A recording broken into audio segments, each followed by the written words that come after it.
అక్రమాలపై CBI విచారణ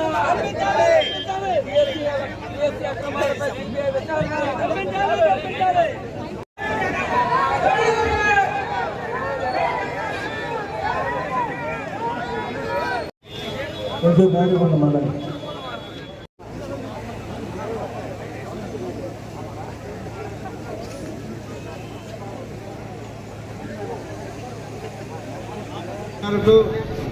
రాష్ట్ర వ్యాప్తంగా అన్ని నియోజకవర్గాల్లో ర్యాలీ చేస్తూ మన తాలూకా నిరసనని ఈ ప్రభుత్వానికి తెలియజెప్పాలనేది ఉంది.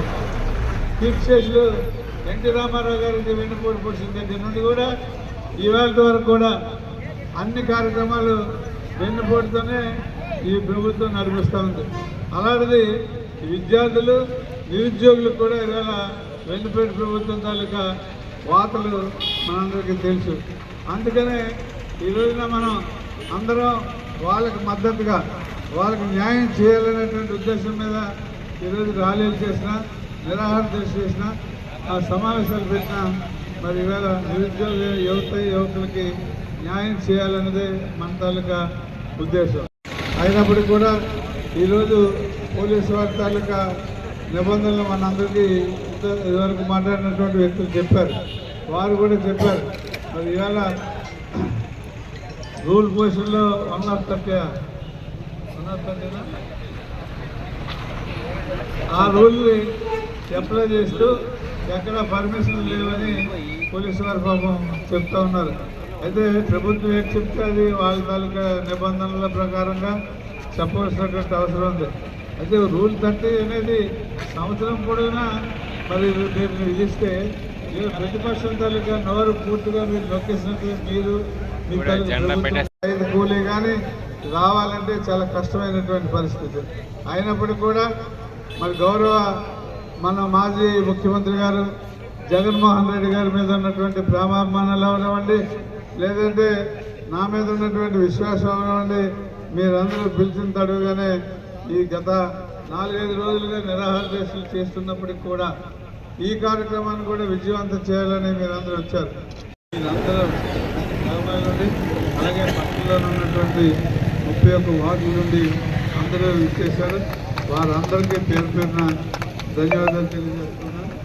అలాగే మరి మీడియా మిత్రులు, అలాగే మా ఎలక్ట్రానిక్ మీడియా, ప్రింట్ మీడియా మిత్రులందరూ వచ్చి చాలా సమయాన్ని ఈ రాష్ట్రంలో జరుగుతున్నటువంటి పరిస్థితులు వివరించడానికి చేసినందుకు వాళ్ళందరికీ కూడా నేను హృదయపూర్వక ధన్యవాదాలు తెలియజేస్తాను. మరి ముఖ్యంగా ఈరోజు సిబిఐ విచారణకి ఎందుకు వెనక్కి జంపుతున్నాడు అనేది సమాధానం చెప్పవలసినటువంటి అవసరం ఉంది. మనం డిమాండ్లు 4 డిమాండ్లు.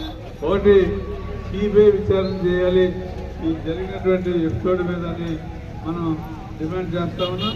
ఈ సిబిఐ విచారణ చేయకుండా ఎందుకు తాత్సారం చేస్తున్నారో మరి విద్యాశాఖ మంత్రి లోకేష్ చెప్పాలి.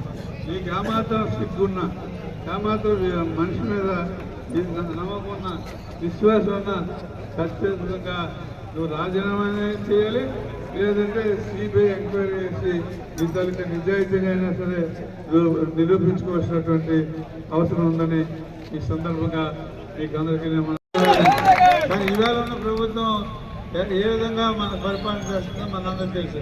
ఏ గ్రామంలోనైనా వాళ్ళ పార్టీ మనిషికే ఇవ్వాలి, అపోజిషన్ మనిషికి అయితే ఏది ఇవ్వకూడదు. ఒక పెన్షన్ ఇవ్వకూడదు, మరి ఒక రైతు భరోసా ఇవ్వకూడదు, ఇంకా తల్లికి వందనం ఇవ్వకూడదు. ఇవేవి కూడా ప్రభుత్వ స్కీములు ఏవి కూడా ఇవ్వడానికి వీలు లేదనేటువంటిది అనేక మంది ప్రతి ఊర్లోని చోట నాయకులు తయారైపోతారు. అక్కడ వాళ్ళు ఏం చేయలేరు, కానీ బొబ్బులు వచ్చి మాత్రం బేబినానికి చెవు తినేసి మా ఊర్లోని పనులు అయిపోతున్నాయి వైఎస్ఆర్సీపీ వాళ్ళకి అని చెప్పి వాళ్ళు కొరుకుతుంటే ఆయన కూడా విచక్షణ లేకుండా వెంటనే అధికారులకు ఫోన్ చేసి ఎవడెప్పుడు వస్తే అప్పుడు వెంటనే అధికారులకు ఫోన్ చేసి వాళ్ళని కూడా విసుగు పెట్టేసి ఆయన తాలూకు విలువని ఆయనే తగ్గించుకునే పరిస్థితుల్లో ఇవాళ బొబ్బులు నియోజకవర్గ రాజకీయాలు నడుస్తున్నాయని చెప్పి ఈ సభాముఖంగా మీకు అందరికీ కూడా నేను విజ్ఞప్తి